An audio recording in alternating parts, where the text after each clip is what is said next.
Family card হয়, কৃষক card হয়, এই কার্ড হয়, ওই কার্ড হয়, কিন্তু শিক্ষকের জন্য কি হচ্ছে? মাস যায়, বছর যায়, কিন্তু আমরা বেতন পাই না। আমাদের ঈদের সময়, বৈশাখীর সময় আমাদের ছেলেরা কান্না করে, কিন্তু আমরা কিছুই দিতে পারি না। সরকার যদি না পারে তাহলে নন এমপিও প্রতিষ্ঠানগুলো অবিলম্বে বন্ধ করে দেব। তারপরও এত কষ্ট করে আমাদের জীবন যাপন করার দরকার নেই, তাল বাহানা করার দরকার নেই। যে আসে সে শুধু তাল বাহানা করে অন্যদিকে তাল দেয়। আমরা খুবই ভারাক্রান্ত নিয়ে এখানে দাঁড়িয়েছি। আমাদের এখানে দাঁড়ানোর কোনো কথা ছিল না।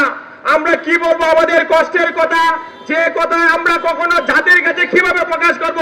দিন যায় দিন আসে, কিন্তু আমাদের নন এমপিওর ভাগ্যের কোনো পরিবর্তন হয় না। সরকার, বিভিন্ন সরকার আসে, সরকার যায়, কিন্তু নন এমপিওর দিকে কেউ তাকায় না। যে আসে সে শুধু তাল বাহানা করে অন্যদিকে তাল দেয়। কিন্তু যেখানে সময় দিলে, যেখানে শ্রম দিলে পুরা জাতিকে পরিবর্তন করা যাবে, সেই দিকে কেউ চোখ দেয় না এবং থাকায়ও না। যেখানে শিক্ষা প্রতিষ্ঠানের প্রতি আমরা যদি নজর না দেই, তাহলে এখানে নজর যদি না দিই, তাহলে আমরা কিভাবে সোনার বাংলা তৈরি করব, সোনার ছেলে তৈরি করব, সোনার দেশ তৈরি করব? আমরা তো সেই সোনার দেশের দিকে তাকাই না, সোনার সমাজের দিকে তাকাই না। যদি তাকাই তাহলে সেটা আমাদের দরকার যে নন এমপিও প্রতিষ্ঠানগুলো আছে বাংলাদেশের দিকে, শিক্ষার দিকে তাকালে দেখা যায় প্রায় 80% নন এমপিও শিক্ষা প্রতিষ্ঠান।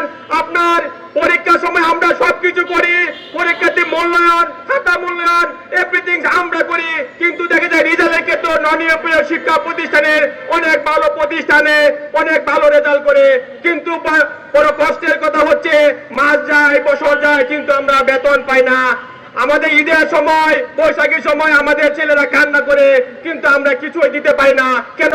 আমরা জাতির কাছে কি আমরা এত অবহেলিত? যদি সরকার যদি না পারে তাহলে নন এমপিও প্রতিষ্ঠানগুলো অবিলম্বে বন্ধ করে দেব। তারপরও এত কষ্ট করে আমাদের জীবন যাপন করার দরকার নেই, তাল বাহানা করার দরকার নেই।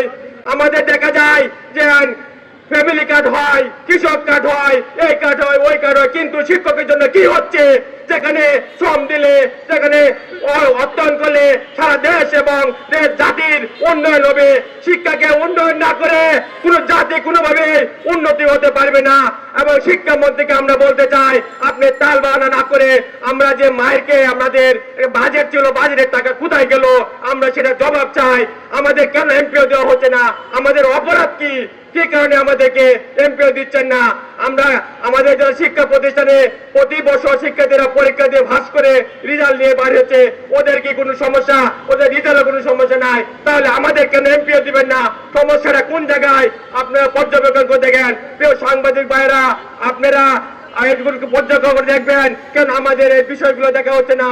আমি শিক্ষামন্ত্রীকে অনুরোধ করে বলবো, তাল বাহানা না করে আমাদের এমপিও দাবিটা নিয়ে আমাদেরকে এমপিও দেন এবং আমাদেরকে ভালোভাবে বেঁচে থাকার জন্য সুব্যবস্থা করে দেন।